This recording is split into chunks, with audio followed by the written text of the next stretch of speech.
Thank you very much. And this kind of a neat slide that actually is a picture of me taken by Drew Feustel as I was repairing the Hubble Space Telescope. And as Chris Scalise said, I started out life, I'm not going to tell you the long story, but as a high-energy astrophysicist, and I was just fascinated by black holes, neutron stars. My first scientific paper was an observation of a neutron star, a star the size of Washington, D.C., rotating rapidly with the density of nuclear matter, and went on to build balloon payloads and do experiments and work with space experiments, including the Compton Observatory, that I was convinced was going to be my career. And I looked very jealously at the Hubble Space Telescope, thinking, it's just an optical telescope. It's taking all the money. The real action is in high-energy astrophysics. But I think we should all be continuous learners, and I learned how important Hubble is, and the next speaker will refer to that. And in fact, I became actually quite transformed by the Hubble Space Telescope.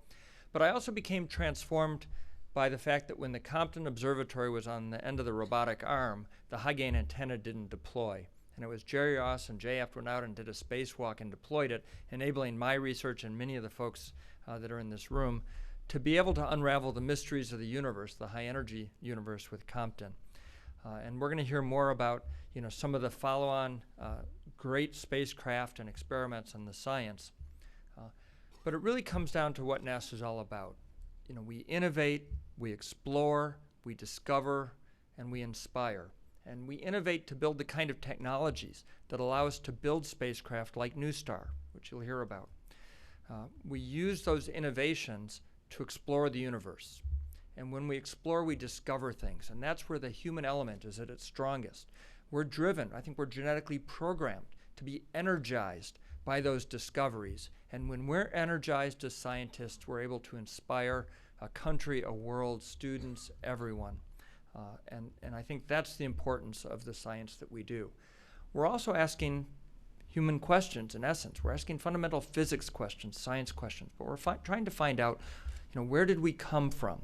Where did the universe that we live in come from, and why does it look the way that it does? Where do the chemical elements that we're made out of come from? And it turns out they came from a very violent universe, and we'll hear hopefully a little bit about that. We're made out of star stuff that had to get from the inside of stars out of stars to form new stars, planets, and us. Where are we going? What's the future of the universe? That's also dominated by high-energy processes, but also where are we going on planet Earth? That's one of the things that we do in Earth science. And then the big question, which I don't think high-energy astrophysics is going to answer, but one I'm fascinated by, is are we alone? And that's why some of our planetary missions and our exoplanet missions, I think, are so interesting now, because we are one step away from having the technological capability to answer the question through telescopic observation of nearby exoplanets, interrogating their atmospheres to find out if we're alone in the universe, or a future planetary scientist, and there's some young people in the audience that are those future planetary scientists who are going to walk on the surface of Mars with analytic tools that may be able to tell us whether there's life on Mars, or a planetary mission exploring Europa. So this is one of my favorite events because every year we get to hear about the great science that's going on at the Goddard Space Flight Center and through it, its participating scientists, and really learn something important. And so what I'd like to do in my final comment tonight is address the inspire part of our mission, which is to ask all of you tonight after you leave, drive safely going home, but tomorrow and the next day and for really hopefully the rest of your lives, as you learn about our great scientific achievements, as you yourselves, discover things, share it with your neighbors. Certainly share it with your family members. Many of us go to work in the science community. We work really hard. We come home, we're tired. We have a meal, we go to sleep, and we don't tell our families about the great work and incredible work we're doing, studying the environment around a black hole or a rotating neutron star or an active galactic nuclei. And it really is amazing. People are amazed by what we do. Share it with your community groups, share it with local schools, because it's through that communication that we inspire the world. So I hope you're all inspired tonight, and I was inspired when I was a high school student. I like to say everything I learned about astronomy I learned as a high school student in a program at a small planetarium in Chicago called the Adler Planetarium. And one of the graduate assistants that was teaching us was somebody who has throughout my career become a mentor and was my predecessor. And so I'd like to bring up Dr. Ed Weiler to give us an introduction. Thanks, John. I'm really not that old. But I am retired, if you've wondered where I've been the last 4 years. But when you're retired, you have lots of time, finally, especially between tennis matches, to gain perspective on what's happened in your field of astrophysics over the past 40 years. That's how long my career has been. Back in the 70s and 80s, when many of us were in grad school or just starting college, we thought we knew a lot about the universe. We were pretty arrogant. We kind of knew how stars are formed and how their atmospheres worked, etc. But there were some awfully big problems left unsolved which were nagging at us. And those are the ones we'll be addressing, some of them, tonight. For instance, do supermassive black holes really exist? Or are they just mere science fiction and fodder for shows like Star Trek? What are quasi-stellar objects, quasars? They appear as pinpoints of light in the sky, but extremely distant and thus very energetic. Some are relatively quiet, while others seem highly variable. Do they have homes in the universe, or are they solitary objects in the vast darkness? In the early 80s, diffuse X-ray background was discovered to fill the nighttime sky. What was it? Gamma ray bursts were seen almost once a day. They last very short periods of time, seconds or up to a day. Are they nearby or extremely distant and thus very energetic? And finally, we think supernovae, back in the 80s, we knew supernovae were probably violent explosions, but what was their exact nature? We know that they created elements in our bodies, calcium, iron, etc. And thus it was important to better understand these violent phenomena.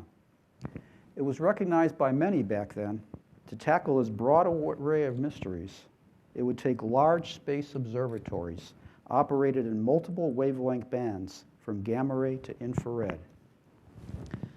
And soon we'll see. You'll hear the term wavelength tonight perhaps. Think of wavelength as colors. Our eyes can only see in this little area of visible light here.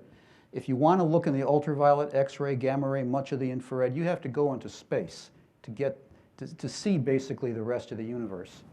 I remember after we sold Hubble, we were trying to sell Gamma Ray Observatory and SERTIV and AXAF, and one congressional staffer, who shall remain unnamed, came up to me and said, hey, you guys are getting Hubble, we're paying a lot for Hubble, why in the world do you need all these other observatories?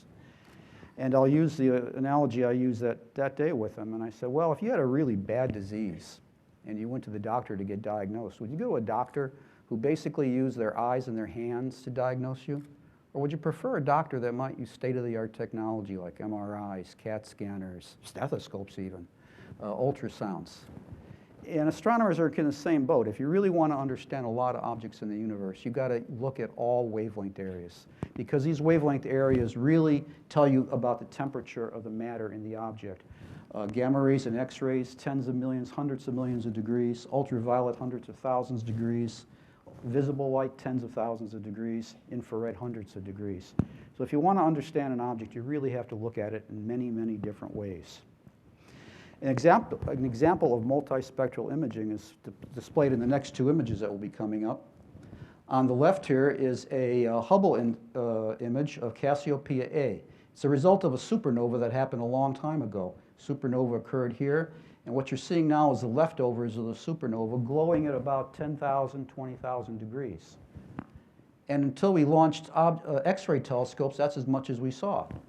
This is a Chandra image here on the right. Let's see, you're right. As you can see, this is now showing us million-degree gas, tens of millions of degree gas, and you can see the very big difference in structure. You learn unique things by looking at different wavelengths and a different temperature of objects.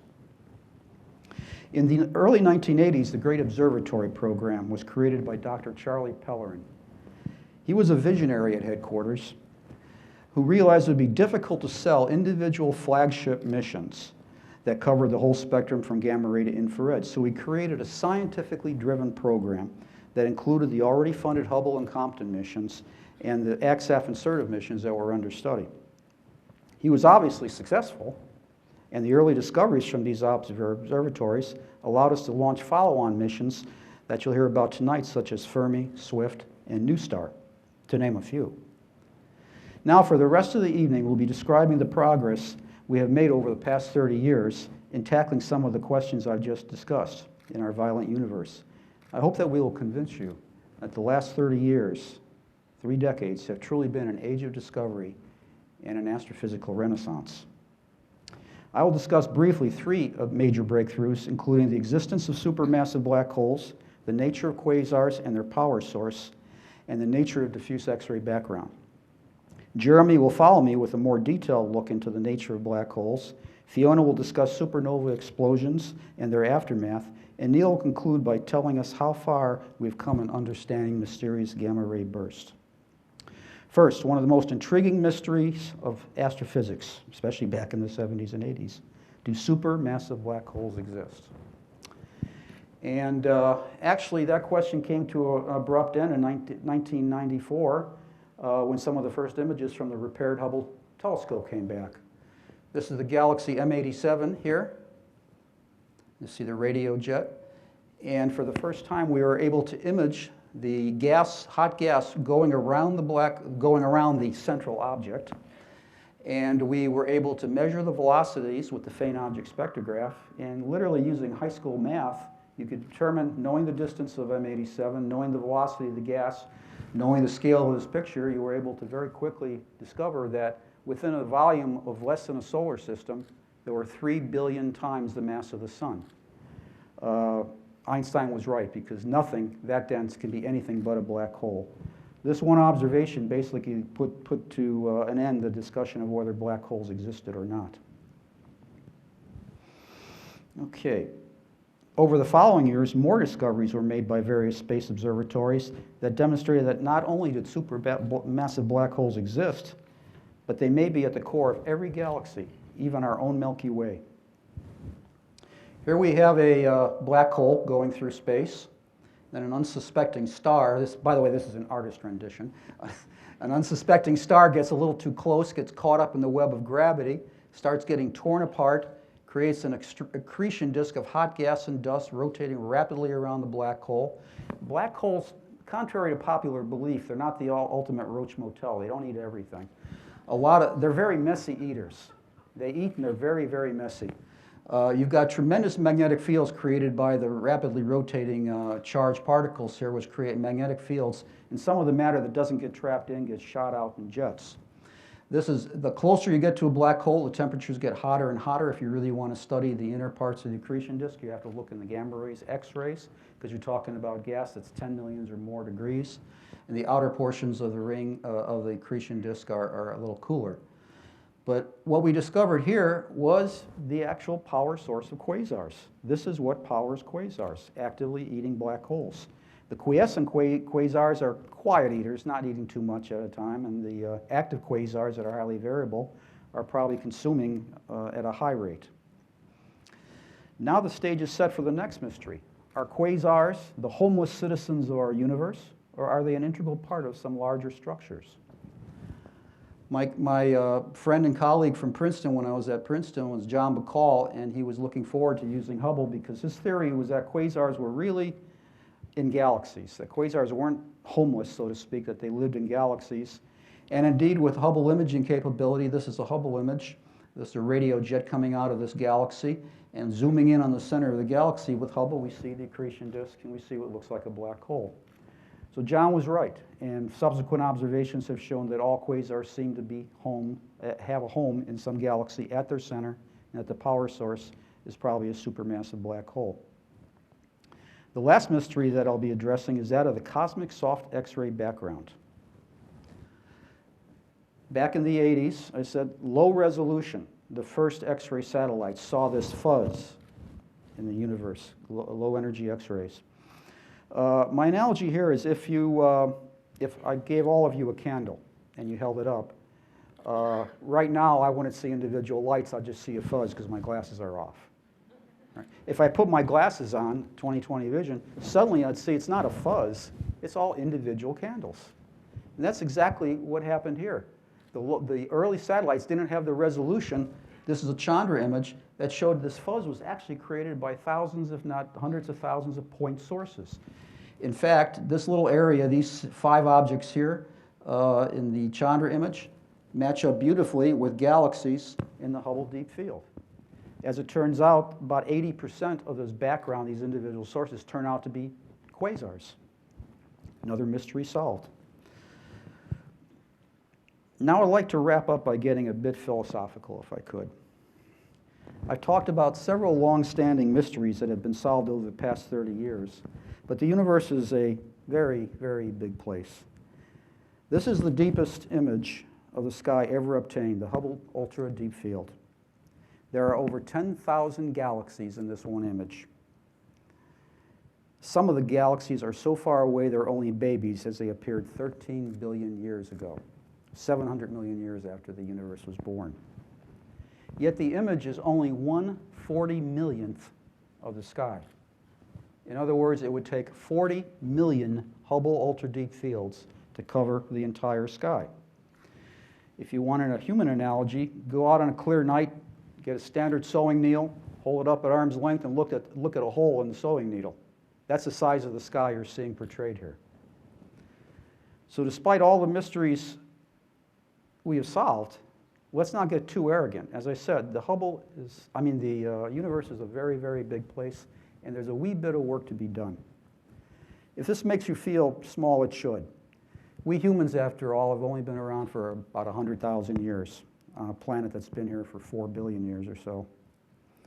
We live on a small rock called the Earth, which orbits a routine star called the Sun. And the Sun is one of hundreds of billions of stars in our galaxy. And sorry, our galaxy isn't really special. It's just one of hundreds of billions of galaxies. But before you get too depressed, on the positive side, we mere humans, just in the past 30 years, have built space observatories which have enabled our minds and our spirits to travel any place in this vast universe and experience some of the most violent phenomena imaginable. Places our physical bodies can never go. And now, speaking about places your body should avoid, our next speaker, Jeremy, will take us on a much more detailed journey through the world of black holes.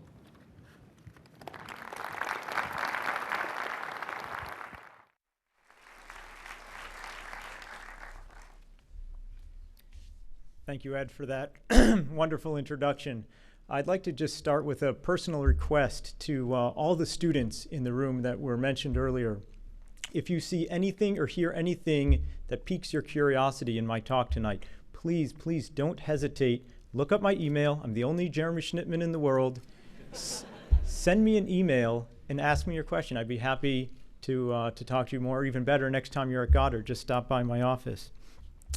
So as Ed mentioned, I'm going to talk about black holes tonight. So let's start with the basics.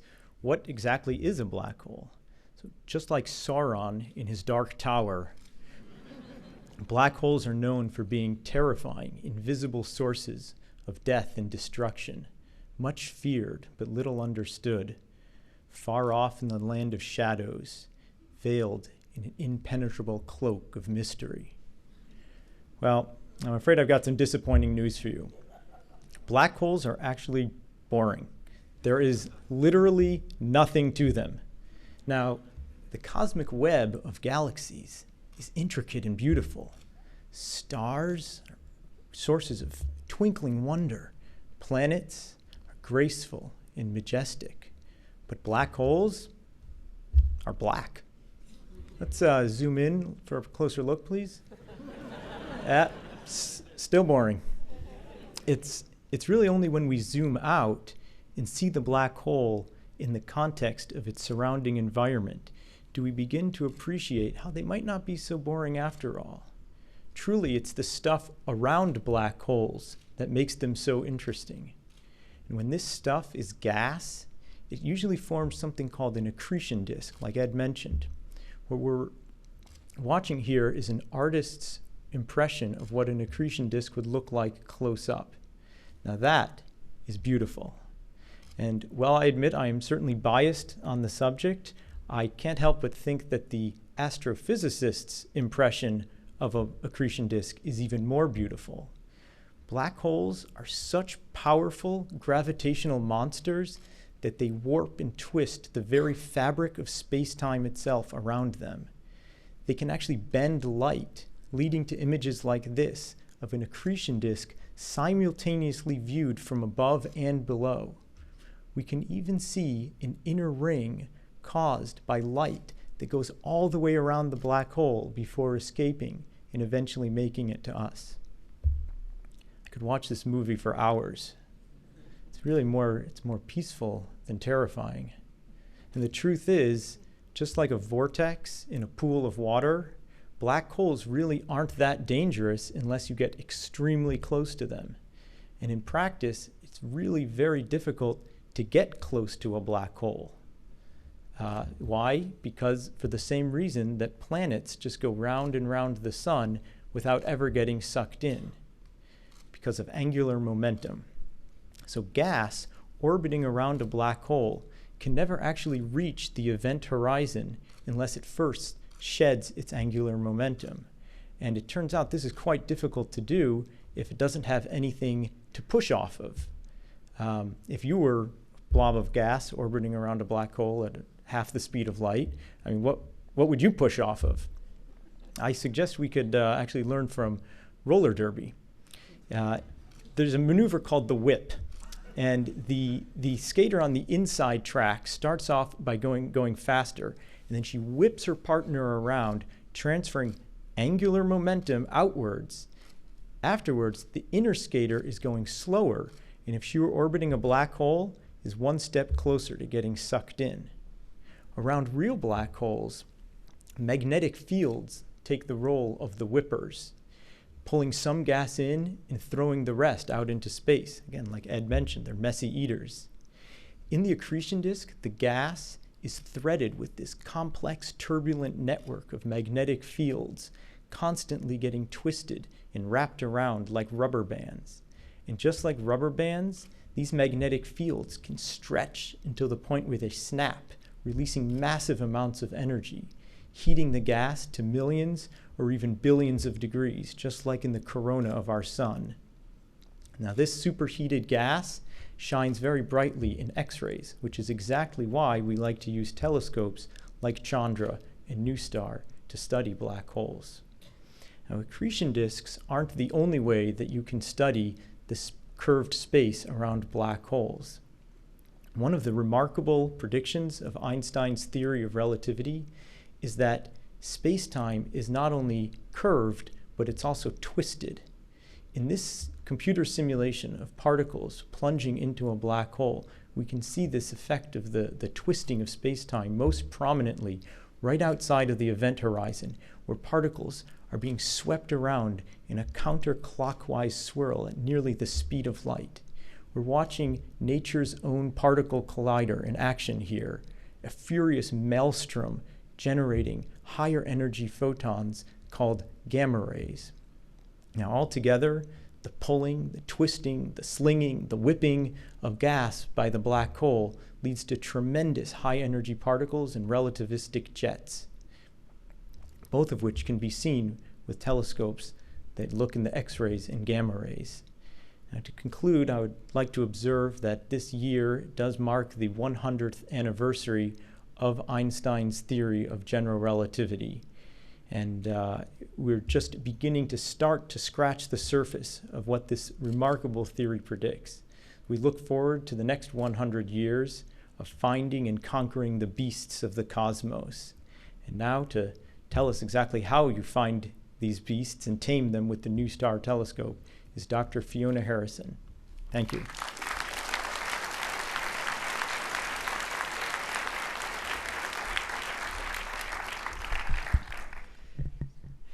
Okay, thanks, Jeremy. So I'm going to tell you about discoveries from the NuSTAR mission, which is the first real telescope to look at the universe in high energy or blue X-rays. So visible light is made up of a rainbow of colors, and so is X-ray light.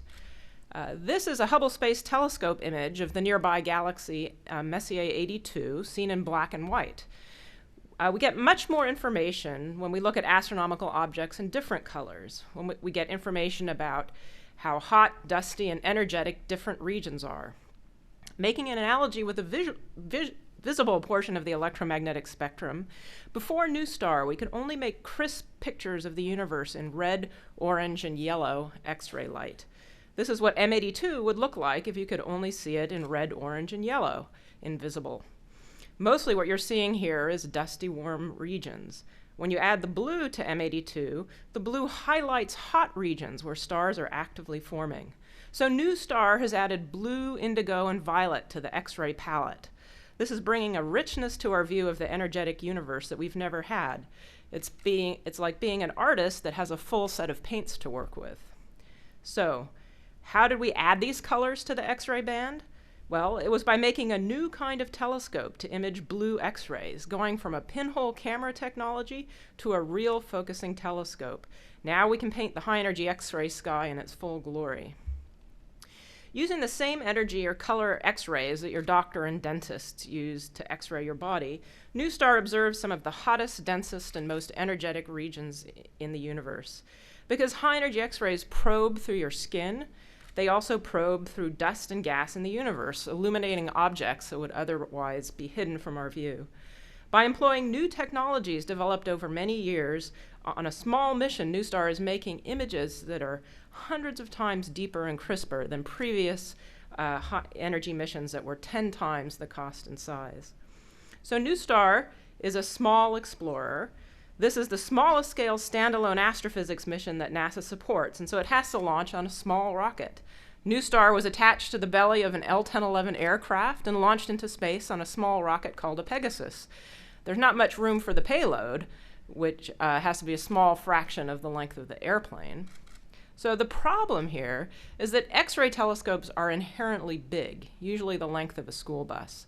The way NuSTAR achieved school bus length was the following. 9 days after launch, we extended a Tinker Toy-like structure consisting of tens of thousands of piece parts, piece by piece, locking them all into place until 24 minutes later, we had a stiff telescope with which to view the heavens. Mind you, we were never actually able to deploy this fully assembled on the ground. So when the Mars guys talk about their 7 minutes of terror, this was my 24 minutes of terror. But it all worked perfectly, and NuSTAR's been on orbit, making unprecedented images of the high-energy X-ray sky since June of 2012. So making such a huge observational leap means you're going to discover new and exciting things. NuSTAR was able to make the very first high-quality images in high-energy X-rays of the region around the supermassive black hole that resides in the heart of our own Milky Way galaxy. What we discovered was a swarm of dead stars, creating a haze around the supermassive black hole. This haze had never been seen before because we didn't have high enough resolution images in penetrating high-energy X-rays. As you can see, the press picked up on this in an interesting way. So what I'm going to spend the rest of my time telling you about is the fundamentally new things that we're learning about the processes that created the place we live today from the soup of hot hydrogen and helium that existed shortly after the universe was born.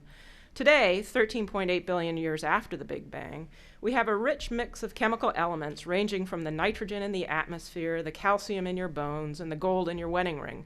This movie follows the evolution of the universe as imagined by theorists using supercomputers. Filaments of hydrogen and helium form, shaped by the gravity of dark matter. In these filaments, clouds of dust and gas condense and form stars. The massive ones burn hydrogen and helium to progressively heavier elements like carbon, nitrogen, oxygen, and eventually iron. And finally, these stars run out of nuclear fuel and explode in dramatic events called supernovae. When the universe is older, supernovae explode all over, and as you see in this video, manufacturing elements, spewing them out into the cosmos, where they can condense into galaxies, stars, planets, and life. This movie is based on some governing principles, what scientists think is reasonable, but key components are largely based on theory. How this all works in practice is a dance, a back and forth between theorists and observers with telescopes, including NASA's panchromatic fleet of infrared, optical, X-ray, and gamma-ray missions.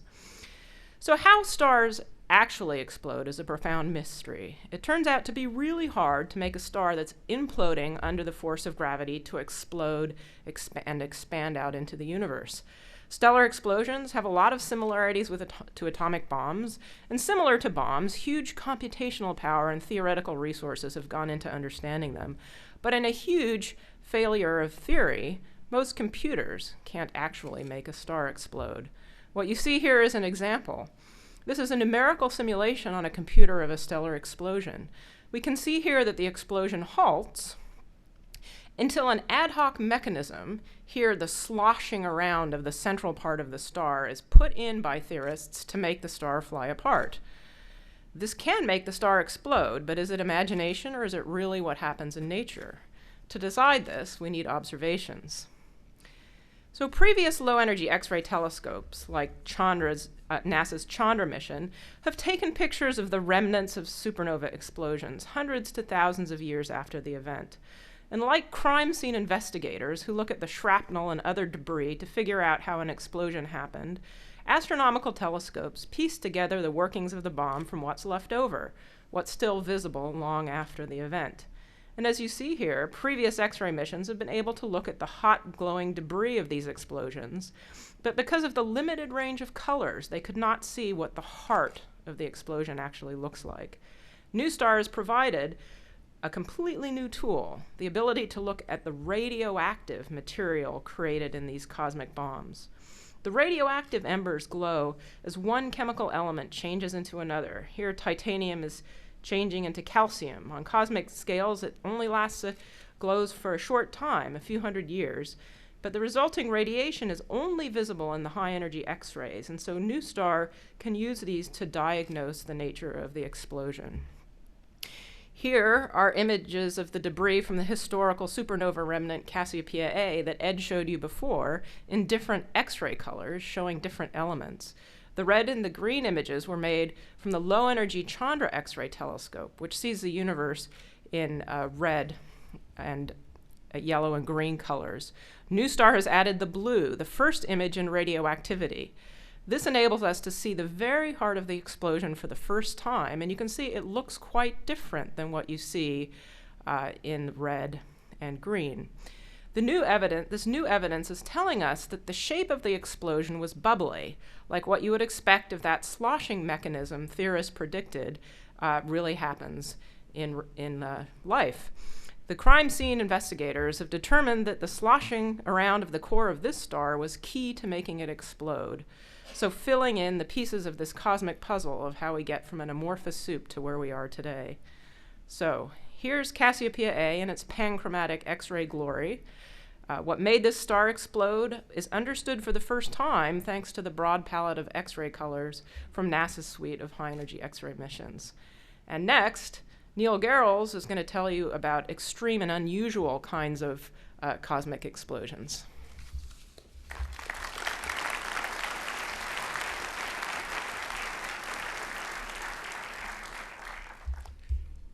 Thank you, Fiona. It's a pleasure to be here this evening to talk to you about spectacular explosions called gamma ray bursts and the birth of black holes. And I'd like to start out with a couple of cool movies that we put together. The first one being an atomic bomb explosion that Fiona mentioned. So an H-bomb is the most powerful and destructive explosion that we have here on the Earth.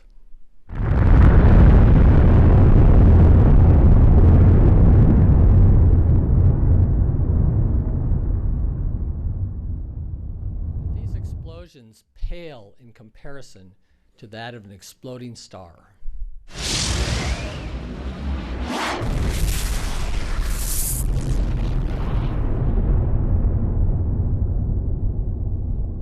Gamma ray burst with the energy equivalent of 1 to the power 30 H-bombs. That's 1 with 30 zeros after it. Gamma ray burst is a rare type of supernova explosion in which a black hole forms at the center, and they're the most energetic explosions in the universe. I'd like to tell you about the history of gamma ray bursts. They were first discovered by the Vela satellites built at Los Alamos National Laboratories. The Velas were designed to monitor the test ban treaty that the US signed with the Soviet Union to prohibit explosions in outer space. They actually discovered flashes of gamma rays. The first one occurred in 1967. But luckily, it was not a nuclear weapon. It was the discovery of gamma ray bursts. So gamma ray bursts are explosions that are bright flashes of X-rays and gamma rays. They occur about once per day and spread out uniformly across the sky. In the early days, there was no understanding of what could cause these events. In fact, I remember a time when there were more theories, published theories of what could cause a gamma ray burst than there were gamma ray bursts detected.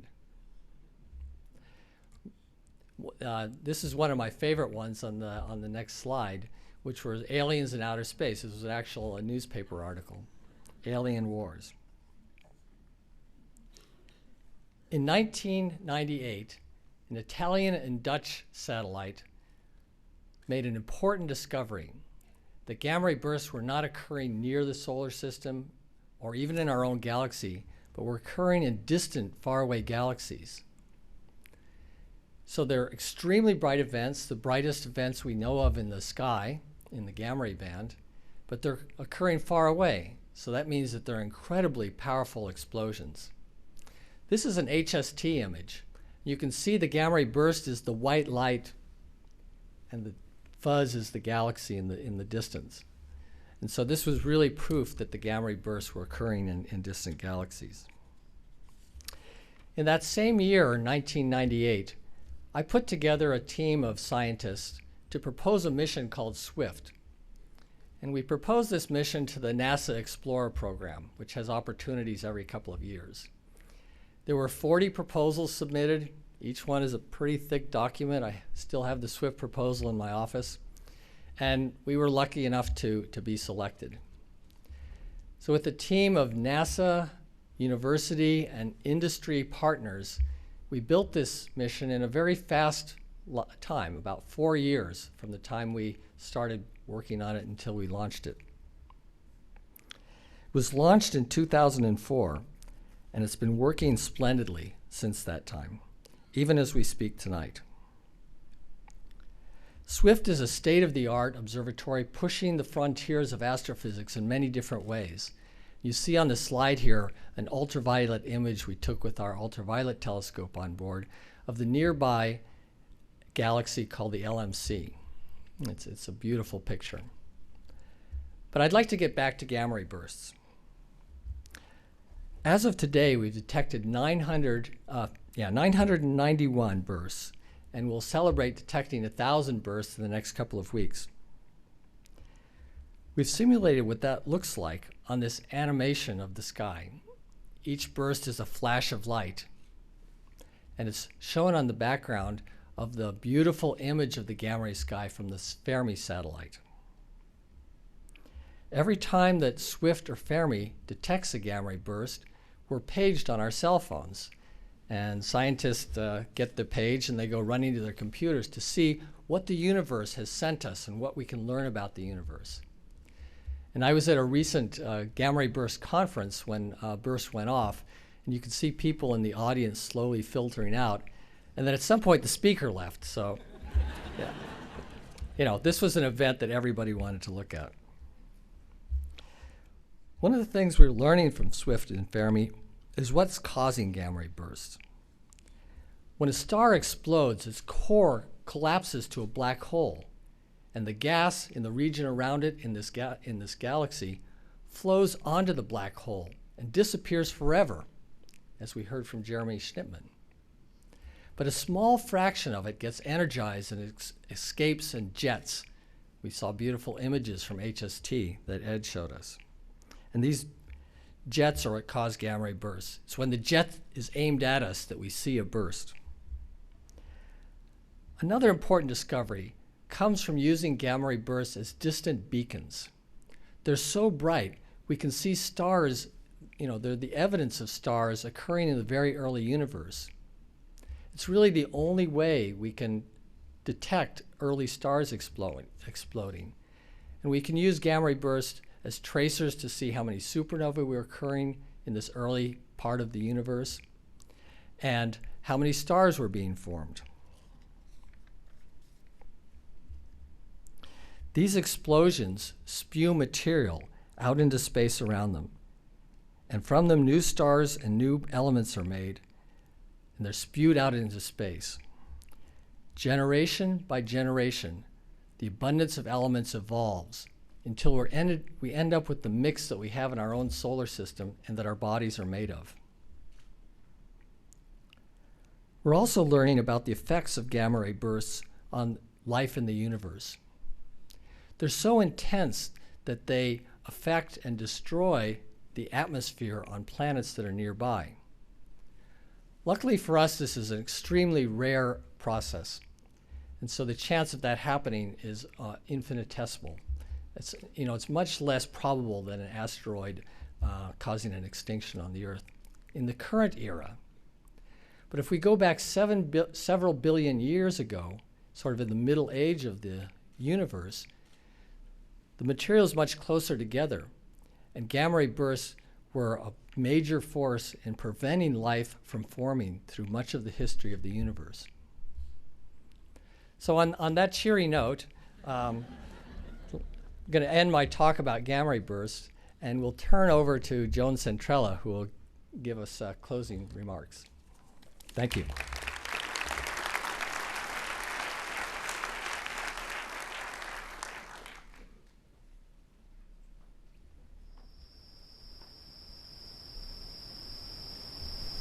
Thank you, Neil.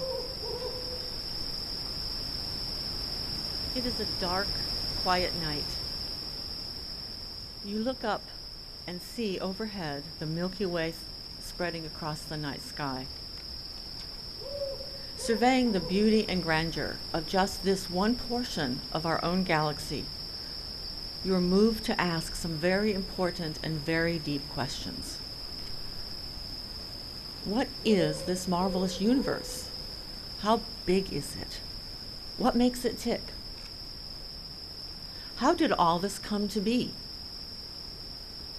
Are we alone in this vast cosmos? Or are there other planets that have life as well? And how do we fit in to all of this? Astrophysics, the study of the universe and how it works, helps us to probe for answers. As we've heard tonight, the beautiful and majestic night sky that we see looking out from the surface of the Earth is just the beginning. Much of the story can only be learned using instruments that are not subject to the limitations imposed by our atmosphere. And so we go out into space with NASA's astrophysics missions such as Fermi, NuSTAR, and SWIFT. These high-energy missions uncover a dynamic universe, one dramatically different from the tranquil tapestry we see above on a night sky from Earth. By observing cosmic gamma rays and X-rays, these missions reveal that the cold, dark reaches of space are punctuated by turbulent forces, black holes, bursts of radiation, cosmic explosions. Tonight, you have seen and heard about some of these exotic events. You have encountered the most powerful cosmic explosions and the infinite depths of black holes. You've learned that the elements that make up our bodies, the calcium in our bones, the iron in our blood, these elements are produced in the fiery furnaces of stars and hurled out into the cosmos through gigantic explosions. These and other dynamic phenomena have taught us that violent energy is very much a part of the universe. So when we go outside on a clear night, we look up and ask ourselves the great questions of the cosmos. And we know that what we see with our eyes is just the beginning of a marvelous story, a story that is still unfolding, far from finished, and ever more exciting as we explore and observe, question and reflect, discover and learn. Thank you all for coming with us on this marvelous journey, and good night.